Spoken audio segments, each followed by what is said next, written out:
Ce mois-ci, nous avons fait escale à la Galerie Capazza à Nançay, cofondée par Sophie Capazza qui a accompagné Gérard Capazza pendant 44 ans. L'ancien grenier de Villâtre est un lieu au service de l'épanouissement de tous, via la culture.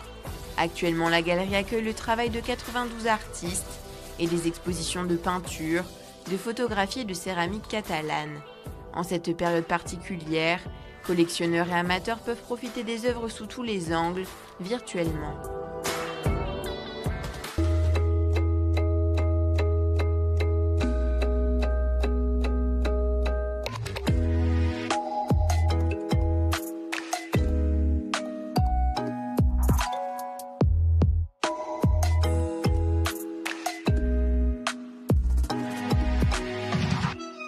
Donc bienvenue à la Galerie Capazza à Nançay.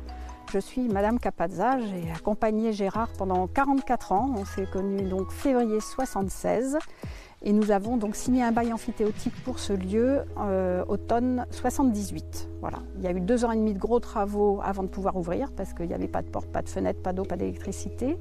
Et il y avait déjà une petite galerie à Nançay qui fonctionnait, qui s'appelait Le Grenier de Villâtre. Voilà, où il y avait déjà des artistes qu'on expose encore aujourd'hui, mais qui exposaient déjà dans ce premier petit lieu.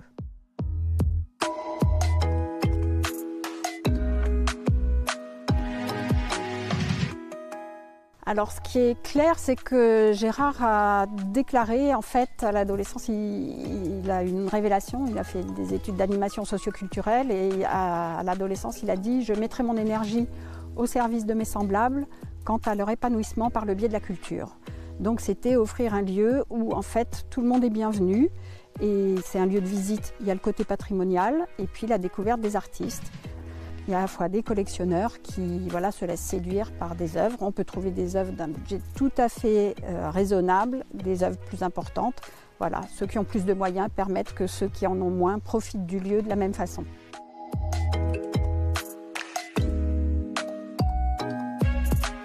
Alors au fil des années, en fait, il y a eu une fidélité auprès des artistes et puis une évolution de notre regard et puis des artistes qui se sont joints au premier. Il y a actuellement donc le travail de 92 artistes. Donc des cycles d'exposition personnels, plusieurs par an, à peu près 9-10, et puis des expositions à thème, une fois par an au printemps.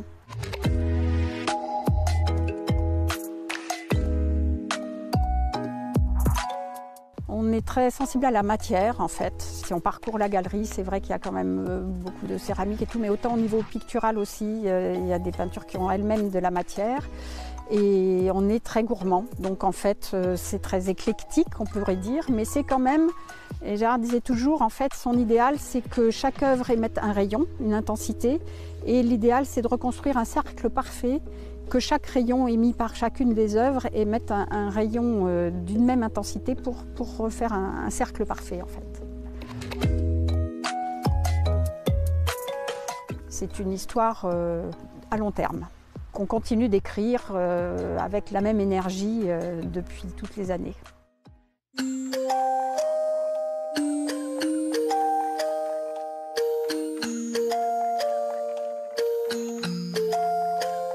Actuellement, nous avons 3 expositions plus un espace collectif, une exposition de peinture dédiée au travail de Fabrice Rebeyrolle, une exposition qui s'intitule Terre catalane, qui est un rapide survol d'une partie de l'histoire de la céramique catalane, en partenariat avec un musée qui est à Argentona dans la banlieue de Barcelone, et une autre exposition dédiée au travail photographique de Jacques Renoir.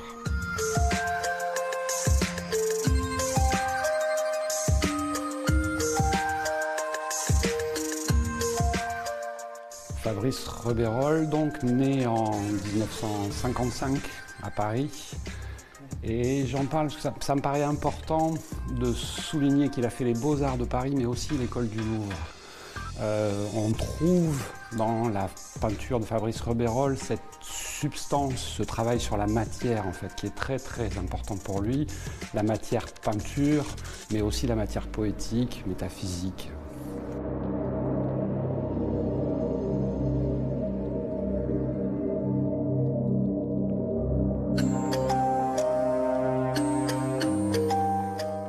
Fabrice a rencontré la peinture assez rapidement puisqu'il a habité Auvers-sur-Oise au début de son parcours, lieu chargé de l'histoire de la peinture. Et il rencontre en même temps que la peinture la poésie. Donc les deux sont intimement liés dans son travail.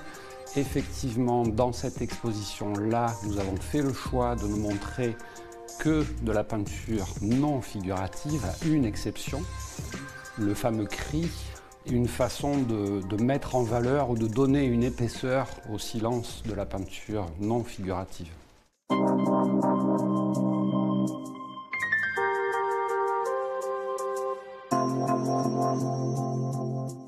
Terre catalane, 10 artistes catalans inédits pour la galerie qui représentent 4 générations d'artistes catalans. On va des années 30 aux années 80 en fait.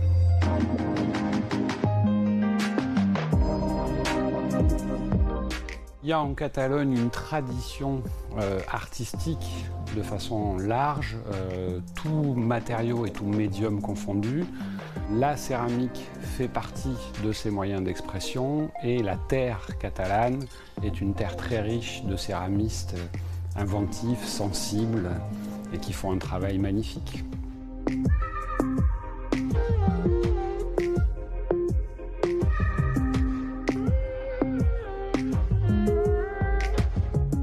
Jacques Renoir, issu d'une très grande famille de l'histoire de l'art, nous avons fait le choix pour cette exposition de montrer d'abord le travail des débuts de Jacques Renoir, donc un certain nombre de portraits d'enfants réalisés en noir et blanc dans les années 60 pour la plupart. Et ensuite un travail plus récent qui s'articule autour du temps qui passe pour la série des allumettes, ou comment transformer le temps qui passe en un objet poétique et plastique. Et puis une façon de porter un regard poétique sur le monde qui l'entoure, que ce soit au niveau de la nature, des phénomènes naturels ou de la trace laissée par l'homme sur la planète. La Galerie Capazza, dans ce contexte un peu troublé, fait comme toutes les entreprises, elle s'adapte. Alors nous avons en ce moment beaucoup plus de demandes via le site internet, puisque nous venons de mettre en place la proposition d'appel via WhatsApp, via Zoom, via Skype. Les gens peuvent nous joindre 24 heures sur 24, les amateurs, les collectionneurs, les personnes sensibles, pour profiter d'une œuvre en vidéo, en faire le tour, la voir à 360 degrés et rentrer directement ou entrer directement dans ce que nous aimons faire, c'est-à-dire la relation entre le regardeur et le passeur que j'incarne aujourd'hui.